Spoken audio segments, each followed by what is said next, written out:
The day my uncle looked me in the eye and said, "You never owned anything here," I almost believed him.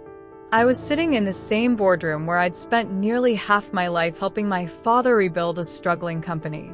Every late night, every sacrifice, every promise he made to me suddenly meant nothing. My security badge was taken from my hand before I even had time to process what was happening. Then my cousin smiled, not because he had won, because he thought I'd never be able to prove the truth. I walked out carrying nothing except a cardboard box filled with family photographs and a coffee mug my father had given me years earlier. I thought I had lost my career, my family, and the business that had been my second home.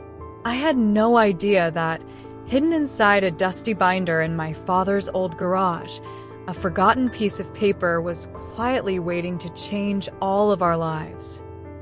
Welcome back to another chapter of Evelyn Hart's story, where betrayal runs deep, but the truth always finds its way to the light. My name is Evelyn Hart, and until I was 36 years old, I believed family meant standing beside each other when life became difficult. Looking back now, I realize that some people only stand beside you while they're waiting for the right moment to push you aside. My father, William Hart, built Hart Industrial Solutions with little more than determination, sleepless nights, and an old pickup truck that broke down almost every month. By the time I was old enough to understand what he did, the company had grown into one of the most respected manufacturing businesses in our county. People admired the success. They didn't see the years when Dad skipped meals so employees could receive their paychecks. They didn't see the nights he slept on a worn-out office couch because he couldn't afford both a hotel and new equipment. And they certainly didn't see the little girl who sat beside him after school doing homework while invoices and contracts covered every inch of his desk. That little girl was me. Some of my happiest childhood memories weren't vacations or birthday parties. They were afternoons spent listening to the sound of machinery while Dad explained how every employee mattered more than any piece of equipment. He always said something that stayed with me. "Evelyn, companies don't survive because buildings are strong. They survive because people trust each other." At the time, I believed those words without question. As I grew older, the office slowly became my second home. During college, I worked weekends handling inventory records. After graduation, I joined the accounting department full-time instead of accepting offers from larger corporations. People assumed I stayed because I expected an easy promotion. The truth was much simpler. I loved the company because I loved what my father had built. I wanted to protect it. Over the years, I learned every corner of the business. I knew employees by name. I remembered birthdays. I visited the warehouse floor almost every morning before sitting behind my desk. Whenever problems appeared, people came to me because they knew I listened before making decisions. Dad often laughed and told everyone I had inherited his stubbornness, but improved his patience. Those words meant more than any salary ever could. Not everyone shared that opinion. My uncle, Mark Hart, had worked with Dad since the beginning. Unlike my father, Mark cared about appearances.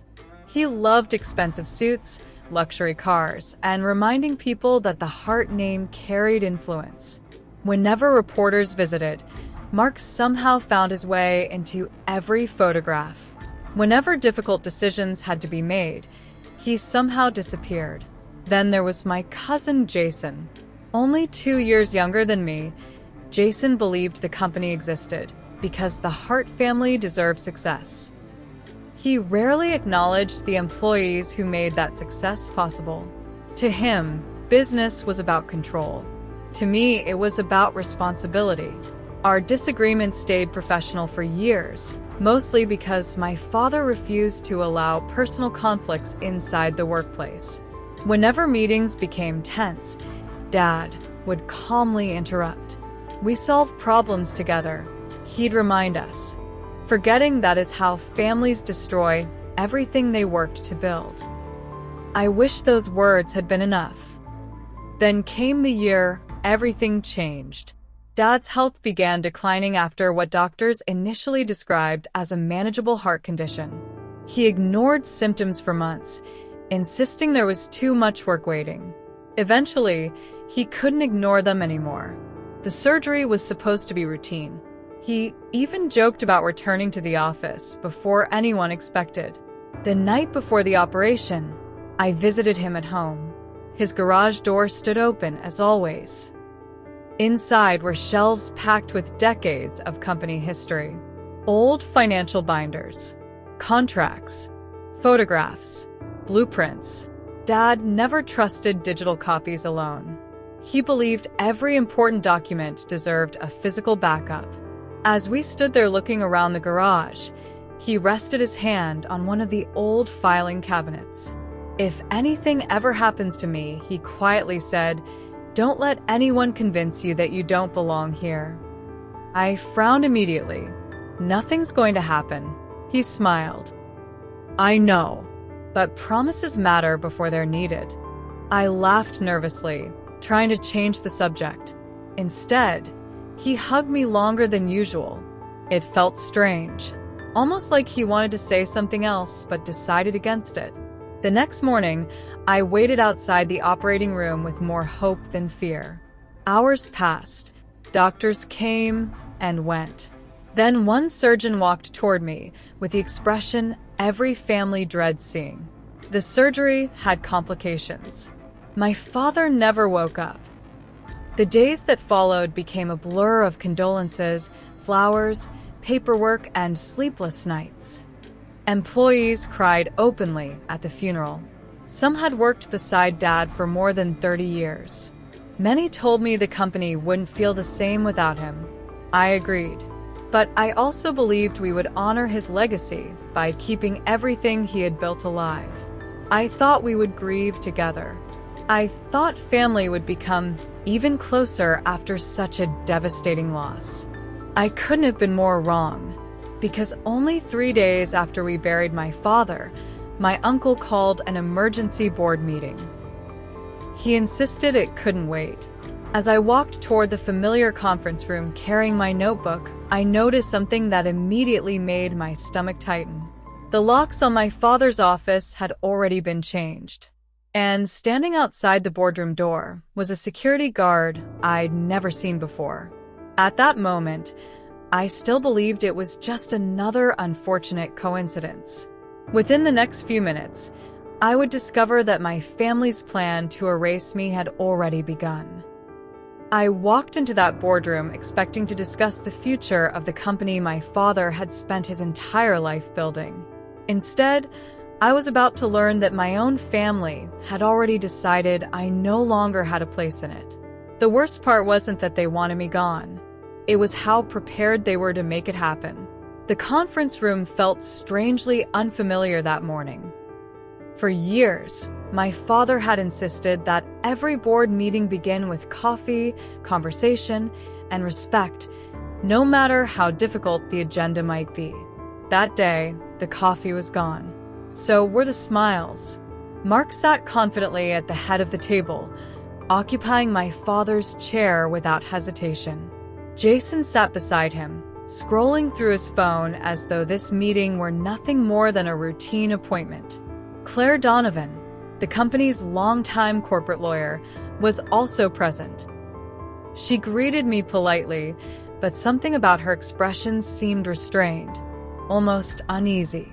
The empty chair that had always belonged to my father seemed louder than anyone in the room. I took my usual seat. No one spoke for several seconds. Finally, Mark folded his hands. "Evelyn," he began calmly, "first, let me say how deeply sorry we all are for your loss." I nodded. "Thank you." But, he continued, "the company must move forward." Those words hit harder than I expected. Dad had been gone only 3 days. 3 days. I assumed we would discuss interim leadership until everyone had time to grieve. Instead, Jason slid a thick folder across the table. "You should read this." I opened it. Inside were board resolutions, organizational charts, and legal documents describing a restructuring of Hart Industrial Solutions. My name appeared only once. Termination of employment. I looked up in disbelief. "What is this?" Mark answered without emotion. "Effective immediately, your employment with the company has ended." For a moment, I honestly thought I had misunderstood. My employment? Yes. I've worked here for 15 years. I know. I've managed financial operations. I know. I've represented this company in negotiations. I know. So, why am I being fired? Jason leaned back in his chair. "Because you're an employee." I stared at him. And employees can be terminated. I couldn't believe what I was hearing. My father wanted me here. Jason shrugged. "Your father isn't making decisions anymore."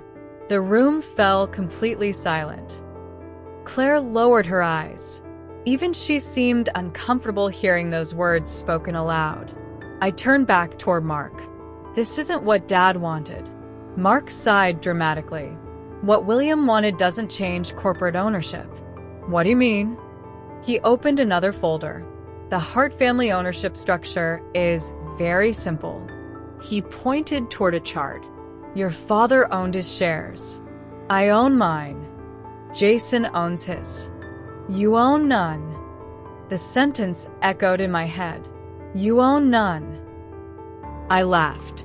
Not because anything was funny, because my mind refused to process something so absurd. "I've spent half my life helping run this company." Mark nodded. "And we appreciate your service." Service. That single word hurt more than I expected, as though everything I'd sacrificed had been nothing more than volunteer work. I looked toward Claire. "Is this really happening?" She answered carefully. "According to the shareholder registry currently on file." She paused. "You are not listed as a shareholder." "Current registry." The wording caught my attention. Not "you never were." Only current. I wanted to ask more questions, but Jason interrupted. "The board has already voted. You no longer have decision-making authority. You'll receive 3 months of severance." He pushed another envelope toward me. "I don't want severance." Mark folded his arms. "This isn't a negotiation." I felt something inside me breaking. Not because of the money. Not because of the position. Because these were people who had watched me grow up. People who celebrated birthdays with me. People who had stood beside my father for decades. Yet none of them hesitated. I took a slow breath. If Dad were sitting here— "He isn't," Jason interrupted. The words landed like a slap. I stood.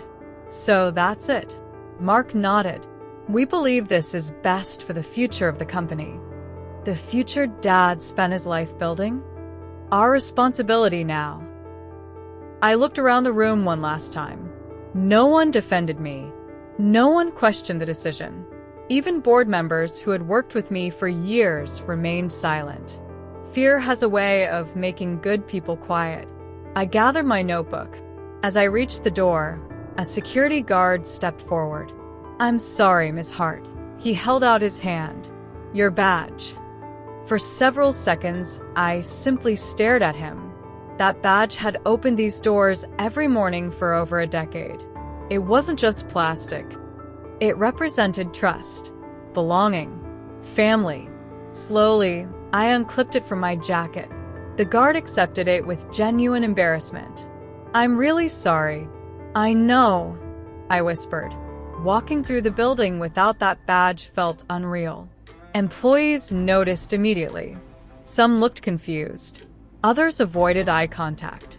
A few quietly approached me. "Is everything okay?" I forced a smile. "It will be," even though I wasn't sure I believed it.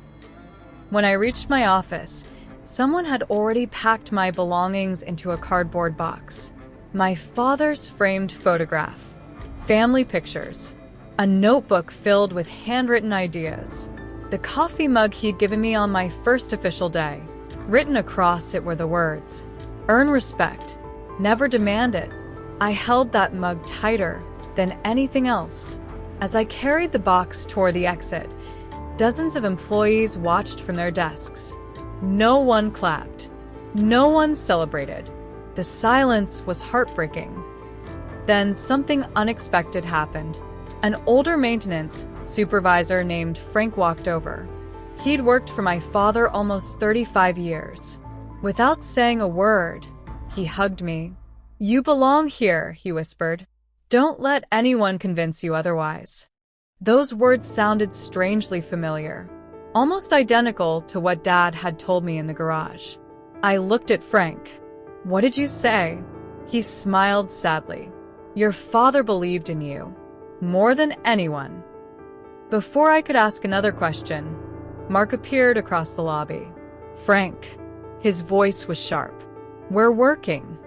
Frank nodded politely and walked away. But before disappearing down the hallway, he glanced back at me. There was something in his expression. Not pity. Concern.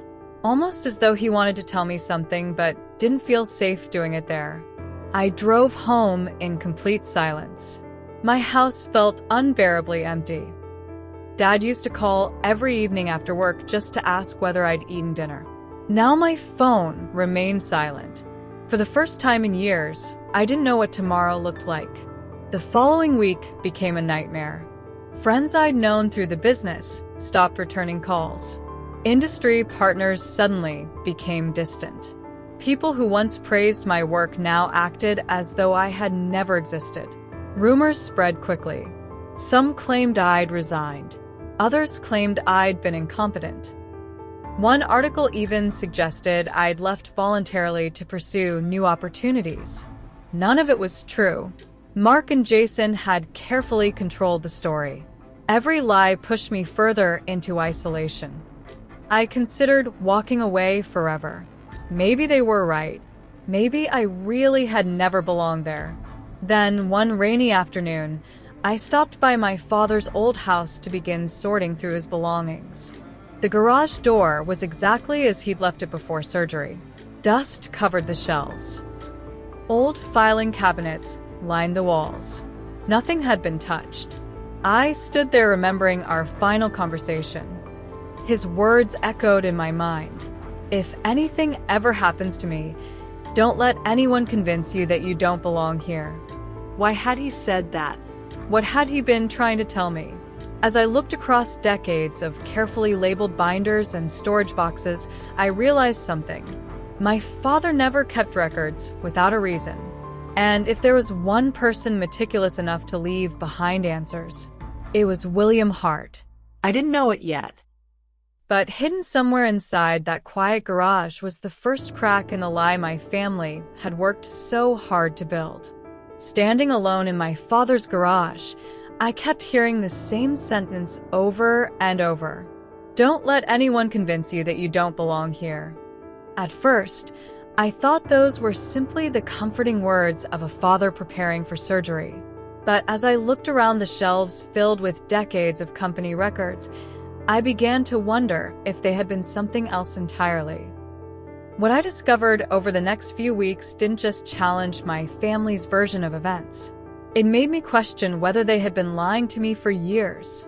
The first binder I opened contained nothing unusual. Tax records, quarterly reports, supplier invoices.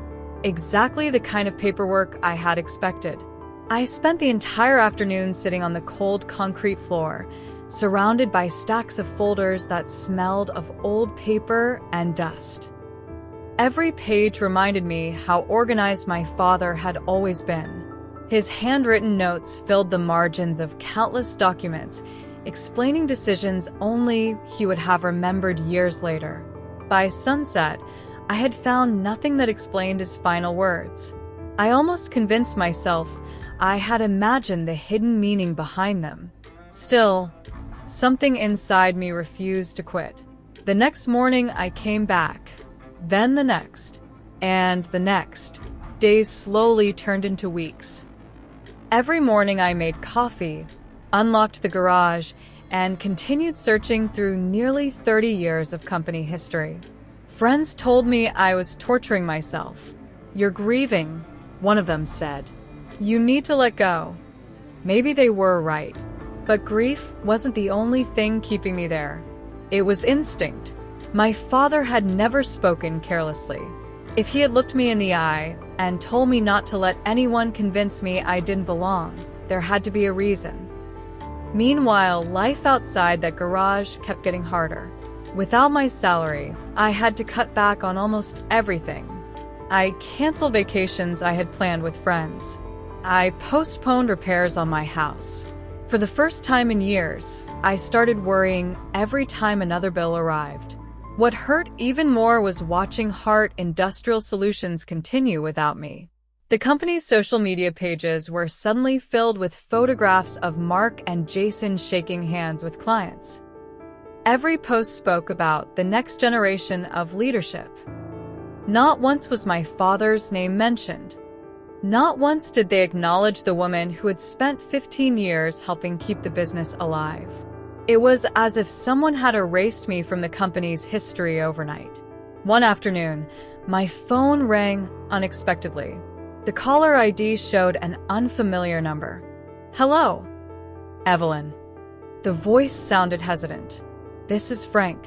I immediately recognized the maintenance supervisor who had hugged me on my last day.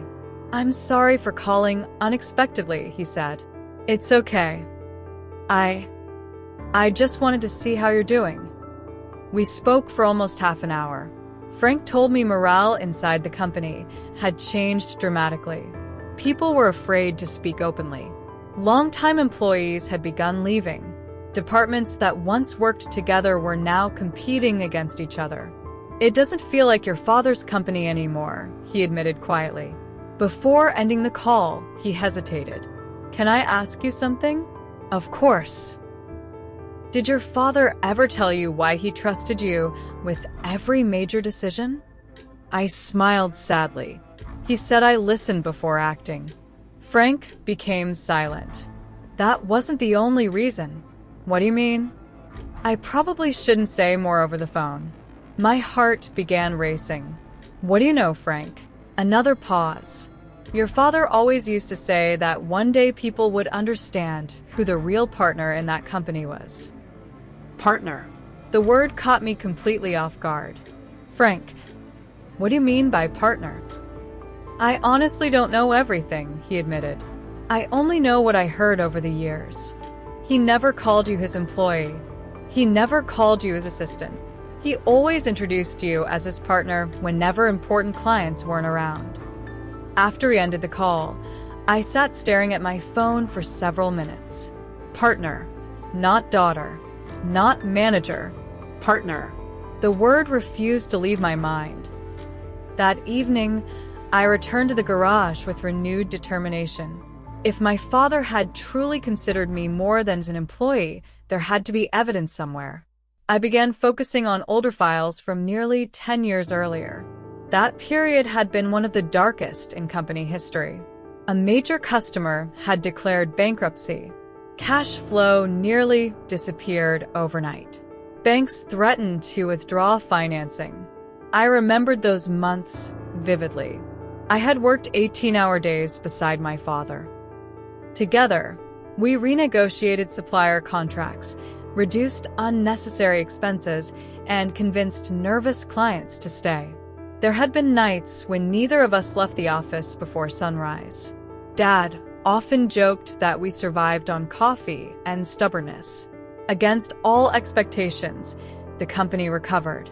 Employees called it a miracle. My father called it teamwork. As I reviewed financial records from that period, I noticed something strange. Several folders were missing. The labels jumped from March directly to June.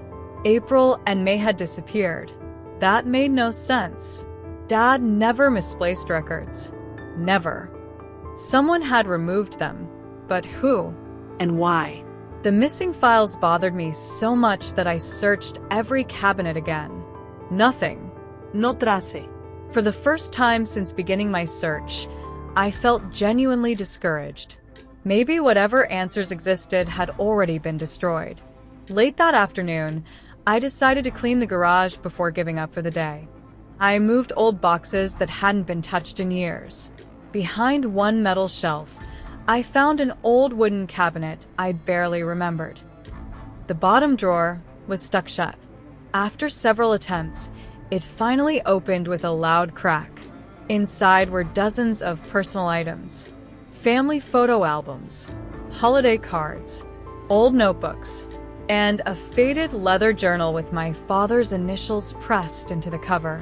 My hands trembled as I opened it. The journal wasn't a diary. It was a collection of personal reflections about the company. Most entries described difficult decisions and lessons he had learned. One page immediately caught my attention. The date matched the year the company nearly collapsed. His handwriting filled the page. People think I saved this company. They're wrong. Without Evelyn, we would have lost everything. Tears instantly blurred my vision. I kept reading. She sacrificed more than anyone will ever know. One day I need to make sure she receives what she has already earned. Not because she's my daughter, but because she proved she deserves it. I closed the journal and cried for the first time since the funeral. Not because I missed him, although I did every single day. I cried because even after his death, he had found a way to remind me that he believed in me. Still, a journal wasn't legal proof. It couldn't restore my career. It couldn't overturn the board's decision. It couldn't expose Mark or Jason. I needed something stronger, something undeniable. As I carefully placed the journal back into the drawer, I noticed a tiny handwritten note attached to the inside of the cabinet. Just 4 words. See Accounting Archive B. I frowned. Accounting Archive B?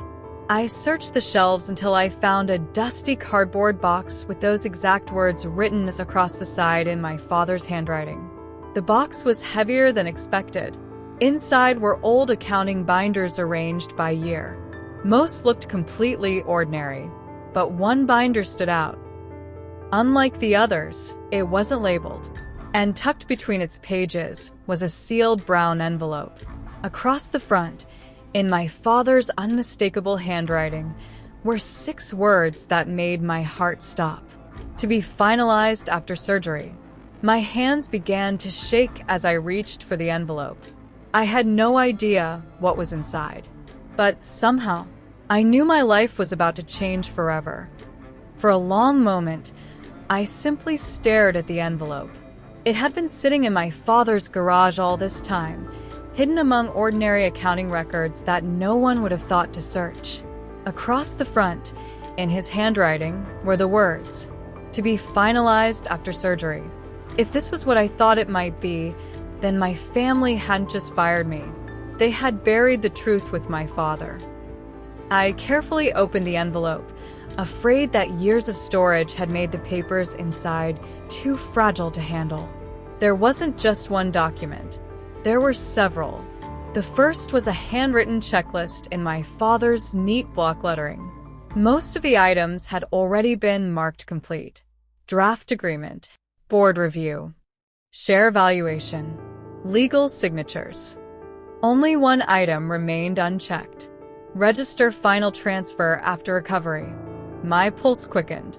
I reached for the second document. The title at the top immediately caught my attention. Shareholder Transfer Agreement. For a few seconds, I couldn't even breathe. I slowly read the first paragraph. It identified William Hart as the transferring shareholder. The receiving shareholder was listed as Evelyn Hart. Me. My hands began trembling. I forced myself to continue reading. The agreement stated that my father was permanently transferring 25% of his ownership interest in Hart Industrial Solutions to me. The reason wasn't because I was his daughter. It was written clearly within the document. in recognition of extraordinary leadership, financial stewardship, and personal sacrifice during the company's financial recovery. Tears filled my eyes. Every exhausting night, every missed holiday, every impossible decision we'd made together. He had remembered all of it. He hadn't been rewarding family. He had been recognizing commitment. Then I looked at the signature page. My father's signature was there. Mine was there too. I suddenly remembered that afternoon. Nearly 4 years earlier, Dad had asked me to sign what he described as updated governance paperwork. I hadn't questioned him. We had signed dozens of corporate documents together over the years. He had smiled afterward and simply said, "You've earned this more than you know." At the time, I assumed he was talking about my promotion to Chief Financial Officer. Now I realized he had meant something entirely different. I turned the page again. There was another signature. Claire Donovan, the company's corporate lawyer. She had witnessed the agreement. This wasn't an unfinished draft. It wasn't a personal promise. It was a legally executed shareholder agreement awaiting only its formal registration. My heart raced. Could this really be enough? Then I noticed several additional pages clipped behind the agreement. Board meeting minutes. The meeting had taken place 3 days before my father entered the hospital. As I read, my confusion turned into disbelief. The minutes recorded that William Hart had informed the board of his intention to transfer 25% of his shares to me. Several directors congratulated him. One even commented that the decision reflected my years of dedication. Then another section caught my eye. Mark Hart objected. His exact words had been recorded. "This transfer changes future voting control." Jason had also spoken. "We should delay implementation until after William recovers." Dad's response was simple. "The agreement has already been signed. Registration is merely administrative." Administrative, meaning the decision had already been made. The paperwork simply needed to be filed. I leaned back against the garage wall, overwhelmed. They had known, not suspected. Known. Mark and Jason hadn't removed me because they believed I had no ownership. They had removed me despite knowing I did. The realization sent a chill through me. Someone had intentionally stayed silent after my father's death. Someone had hoped this envelope would never be found. I immediately called Claire Donovan. She answered after the second ring. "Evelyn, I found something." Her voice became cautious. "What did you find?" "A shareholder transfer agreement." Silence. Long silence. Finally, she asked quietly, "Does it have my signature?" "Yes."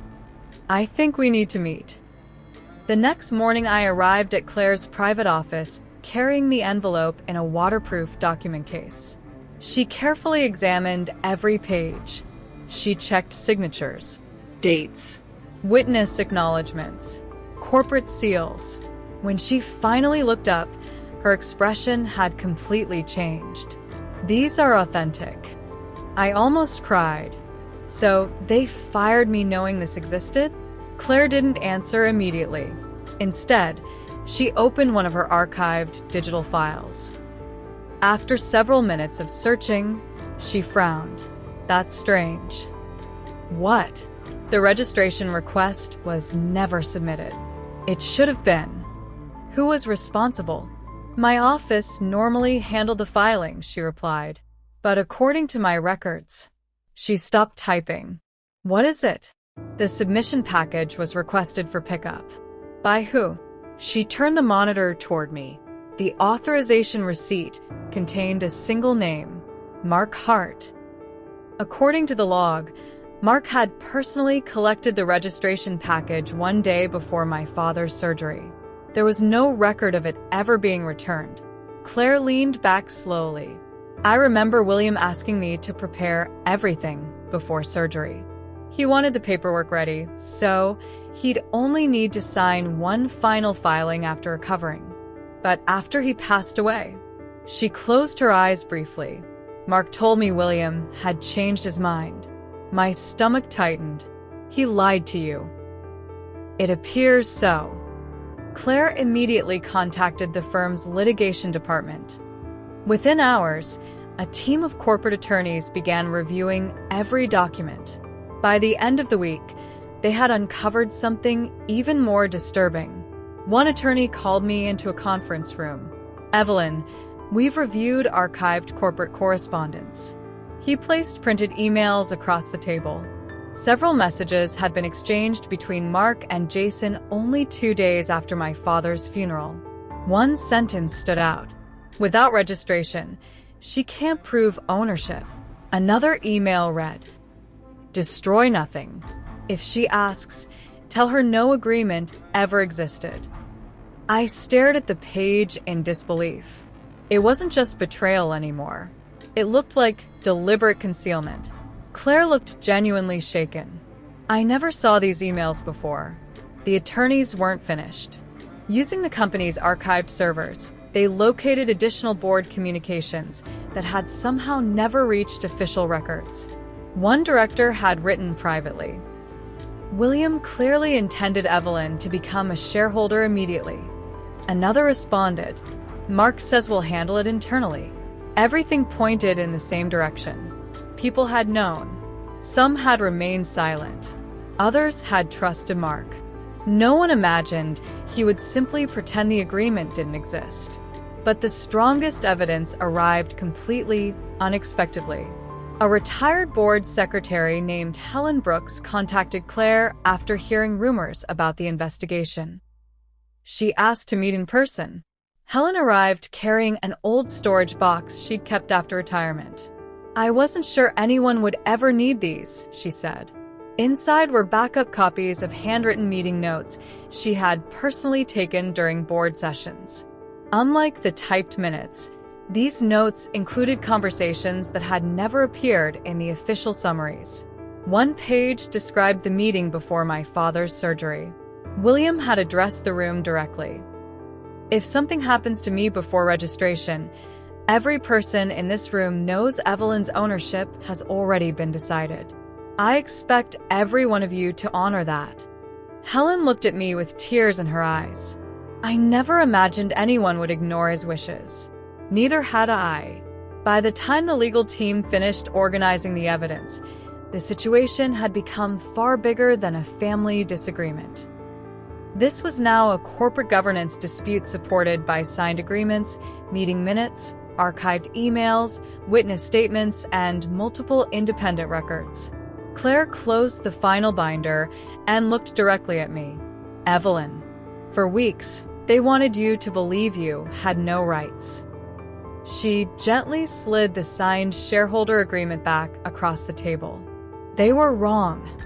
And once this reaches court, they're going to have to explain why they spent months pretending this document never existed." When Claire closed the file, the room fell silent. For weeks, I had believed I was a grieving daughter who had been pushed out of the family business. Now I was something entirely different. I was a legal shareholder with a signed agreement, board records, internal emails, and witnesses who could prove the truth. But the document alone wouldn't win the fight. The people who had hidden it had spent months building their own version of reality. Now it was time to let the facts speak louder than family loyalty. The lawsuit was filed less than 2 weeks later. I wasn't asking for revenge. I wasn't asking the court to punish my uncle or my cousin out of anger. I wanted one thing: the truth to be recognized. Our legal filing requested that the court declare the shareholder agreement valid, restore my 25% ownership, reverse every corporate decision that violated my shareholder rights, and investigate whether company officers had breached their fiduciary duties by concealing material documents. When Mark and Jason received notice of the lawsuit, their response came almost immediately. Their attorneys released a public statement claiming my case was nothing more than an emotional misunderstanding following the tragic death of William Hart. Reading those words made my stomach turn. They wanted everyone to believe grief had clouded my judgment. But grief doesn't create signed agreements. It doesn't invent board minutes. And it certainly doesn't write emails. Within days, local business news picked up the story. Some articles described it as a heartbreaking family dispute. Others questioned why such an important ownership agreement had never been registered. People who had worked with my father for years quietly began reaching out. Not publicly, not yet, privately. One evening, my phone rang again. The caller introduced himself as Robert Mills, a retired production manager. He had worked for my father for 28 years. "I've been watching the news," he said. "I think it's time someone told the truth." The following morning, we met at a small cafe. Robert looked older than I remembered, but his voice carried the same steady confidence. "Your father trusted you with everything," he said. "I know." "No," he replied gently. "I don't think you do." He reached into his briefcase and removed a worn notebook. "I kept this because your father always said good managers document important decisions." Inside were handwritten notes from weekly leadership meetings. Most were routine: production targets, equipment repairs, hiring plans. Then one entry caught my eye. William confirmed Evelyn will become an ownership partner after recovery paperwork is complete. Management structure should reflect future transition. The note was dated months before my father's surgery. Robert smiled sadly. We all knew. We, the department heads, the senior managers, the people your father trusted. He never hid it from us. My eyes widened. Then why didn't anyone speak when I was fired? Robert looked down at his coffee. The single word carried enormous weight. Mark made it very clear that anyone questioning the board's decision could lose their job. I couldn't even be angry. Many of these employees had mortgages, families, children in college. My father would never have wanted them to risk everything. Still, the truth was beginning to surface. Over the next several weeks, more former employees contacted Claire. One after another: a warehouse supervisor, a purchasing director, an executive assistant. Each told a different story. Yet every story pointed toward the same conclusion. Behind closed doors, William Hart had always treated me like an owner. Not because I shared his last name, because I had earned his trust. One witness remembered my father refusing to approve a multi-million-dollar contract until I reviewed the financial risks. Another recalled investors specifically requesting my opinion before signing major agreements. An accountant testified that my approval had been required for sensitive financial decisions years before my father became ill. None of these actions alone proved legal ownership. Together, however, they painted a picture that completely contradicted Mark's public claims. Then came the deposition phase. For the first time since my dismissal, I sat across the table from my uncle. Court reporters quietly prepared their equipment. Attorneys arranged thick binders across polished desks. Mark looked exactly as confident as he had during the board meeting. He barely acknowledged me. Claire began with simple questions. "Mr. Hart, were you aware that William Hart intended to transfer 25% of his shares to Evelyn Hart?" No. She placed the board minutes before him. "Is this your signature confirming attendance?" He hesitated. "Yes." She turned to another page. "Did William Hart discuss the transfer during this meeting?" Mark shifted in his chair. "I don't remember." Claire calmly read his recorded statement aloud. "This transfer changes future voting control." The room became very quiet. She looked directly at him. "If you don't remember the discussion, how did you object to it?" Mark didn't answer immediately. His attorney requested a short break. That was the first crack in their defense. Jason's deposition went even worse. He insisted he had never seen the shareholder agreement. Claire quietly placed one of the recovered emails in front of him.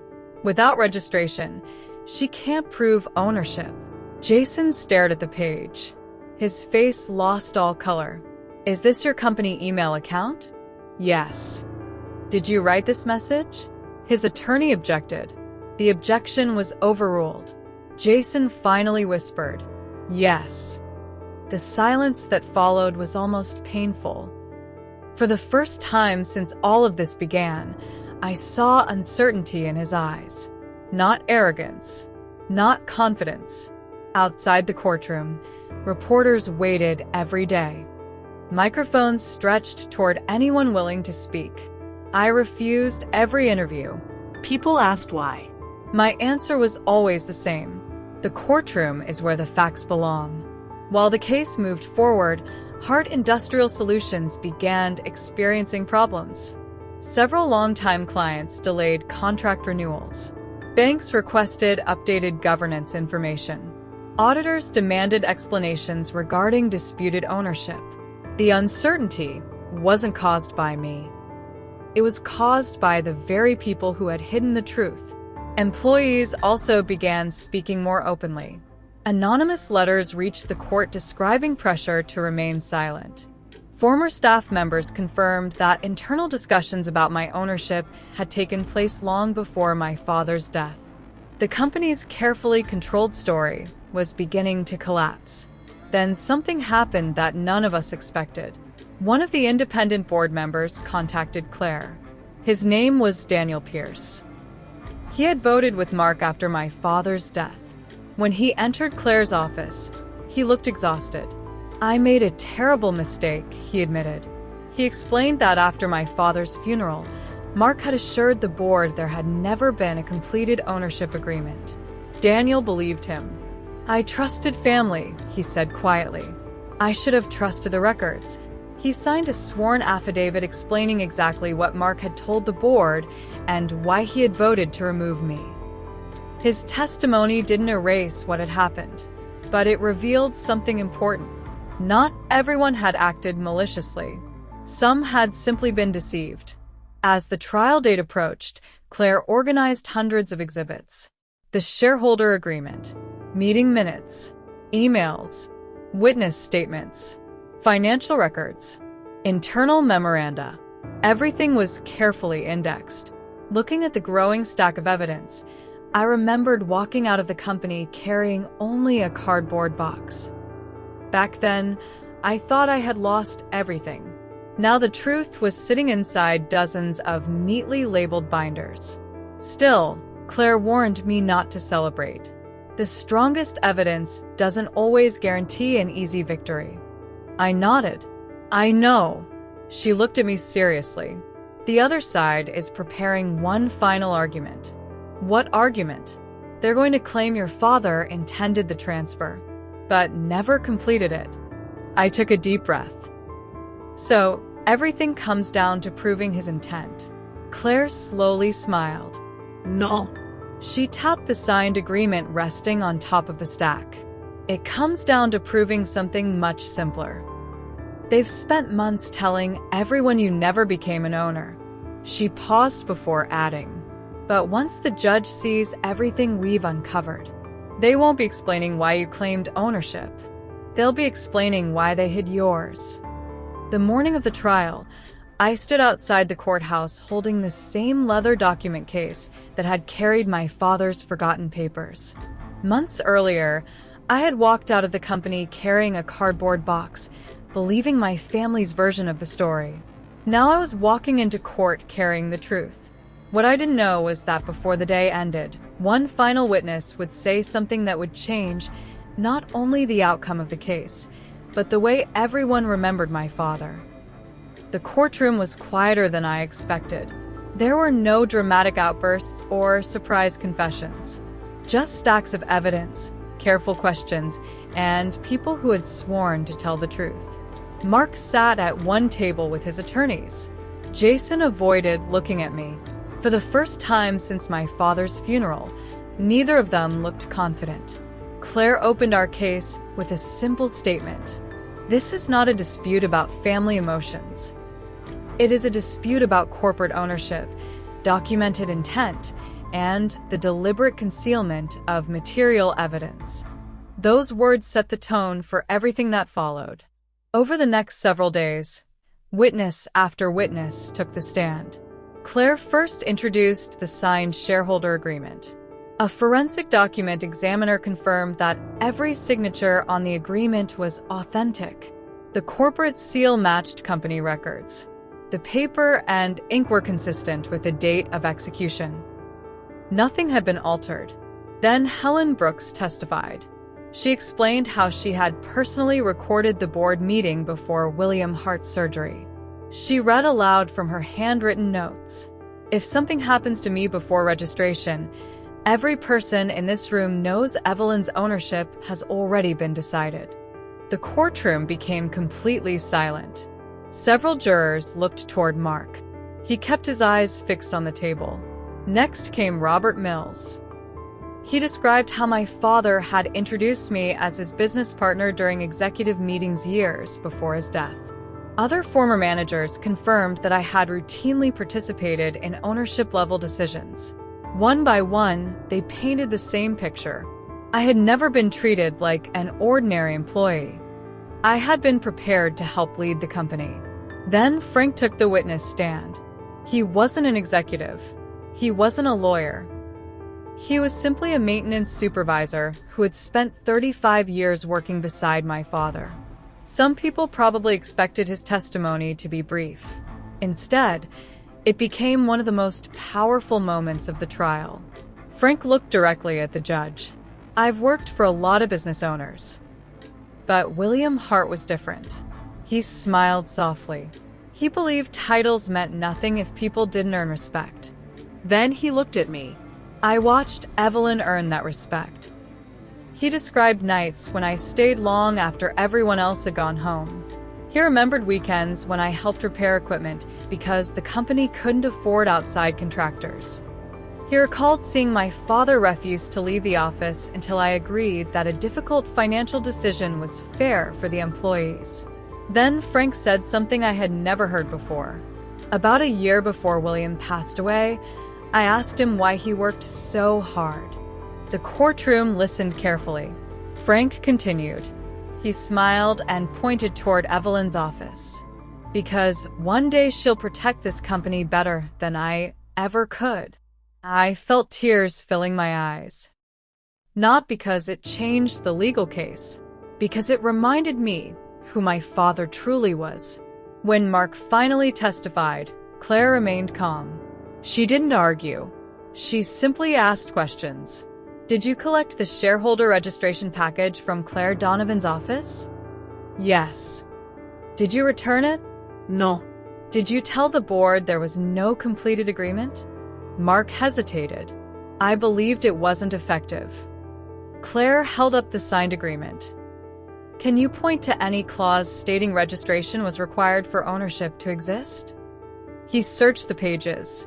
There wasn't one, because it didn't exist. She asked another question. "Why did you send an email stating, 'Without registration, she can't prove ownership'?" Mark's attorney objected. The judge allowed the question. After several long seconds, Mark finally answered. I panicked. It was the first honest thing he had said since the case began. Jason's testimony was even shorter. When confronted with the emails and board records, he admitted that he had followed his father's instructions without questioning them. "I thought we were protecting the company," Claire replied quietly. "Were you protecting the company or protecting control?" Jason couldn't answer. After both sides presented their final arguments, the courtroom waited. The judge reviewed the evidence for what felt like an eternity. Every minute seemed longer than the last. Finally, everyone was called back into the courtroom for the decision. I held my breath. The judge began by summarizing the evidence: the signed shareholder agreement, the authenticated signatures, the board minutes, the internal emails, the witness testimony, the recovered notes. He explained that the overwhelming evidence showed my father had completed the transfer of 25% ownership before his surgery. The later registration was administrative, not a legal requirement for the agreement to take effect. Then came the words I will never forget. The court declares Evelyn Hart the lawful owner of the disputed 25% shareholding. For a moment, I couldn't move. Months of grief, doubt, anger, and uncertainty seemed to disappear all at once. The judge continued. He ruled that every corporate action taken while deliberately excluding me from my lawful shareholder rights would be reviewed under applicable corporate law. He also ordered the company to implement stronger governance procedures, independent record-keeping, and greater transparency to prevent similar abuses in the future. It wasn't just a victory for me. It was protection for everyone who depended on the company. Outside the courthouse, reporters rushed toward us. Microphones filled the walkway.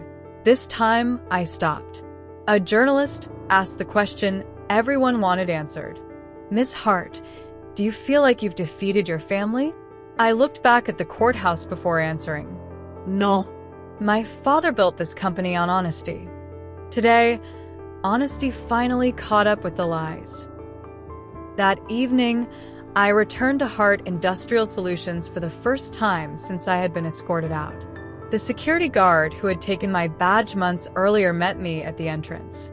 He smiled nervously. I've been hoping this day would come. Without saying another word, he handed me a brand new access badge. I smiled. It wasn't your fault. As I walked through the lobby, employees slowly began gathering. No one had been told to do it. They simply came. Some applauded. Others wiped away tears. Frank was standing near the back. He gave me a small nod. No words were necessary. The company had finally come home. Over the following months, we introduced independent board oversight, mandatory documentation procedures, transparent shareholder reporting, and stronger protections for employees who reported misconduct. No single family member would ever again have the power to hide decisions that affected everyone else. One afternoon, after the renovations were complete, I unlocked my father's old office. Most of the furniture remained exactly where he had left it. On his desk sat the coffee mug I had carried home the day I was fired. Earn respect. Never demand it. I placed it back in its original spot. Then I looked out the office window toward the factory floor, where hundreds of people were working together just as they had when my father was alive. For the first time since losing him, the building didn't feel empty anymore. It felt like his promise had finally been kept. Mark resigned from the company several weeks after the judgment became final. Jason later wrote me a letter accepting responsibility for his actions and apologizing for allowing ambition to outweigh integrity. Forgiveness didn't erase the past, but it allowed both of us to move forward without carrying bitterness forever.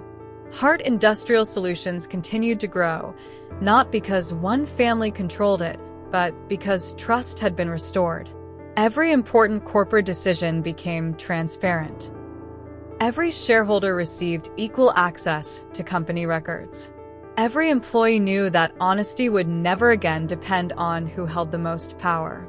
Sometimes I still visit my father's old garage. The shelves are cleaner now, but I left one dusty accounting binder exactly where I found it. Whenever I look at it, I'm reminded that the truth doesn't disappear simply because someone hides it. Sometimes it just waits for the right person to find it. The people who deserve your trust will never ask you to ignore the truth for their benefit. Integrity isn't proven when life is easy. It's proven when doing the right thing comes at a personal cost. Documents can be hidden, voices can be silenced, and lies can last for a while. But honesty has a way of finding daylight. Protect what is right, even when you stand alone, because truth is strongest when it is supported by courage and patience. If you enjoyed Evelyn's story, don't forget to like, subscribe, and share this video with someone who believes that honesty always matters. And tell me in the comments, if you had discovered that hidden agreement, what would you have done in my place? Until next time, thank you for listening, and I'll see you in the next chapter of my story.